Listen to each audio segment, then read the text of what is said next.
Flood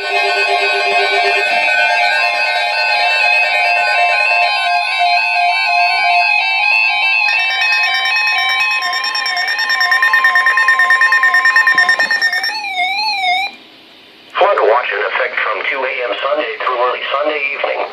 The National Weather Service in Upton has expanded the flood watch to include portions of southern Connecticut and southeast New York, including the following areas in southern Connecticut: Fairfield, Middlesex, New Haven, New London. In southeast New York, northwestern Suffolk and southwestern Suffolk.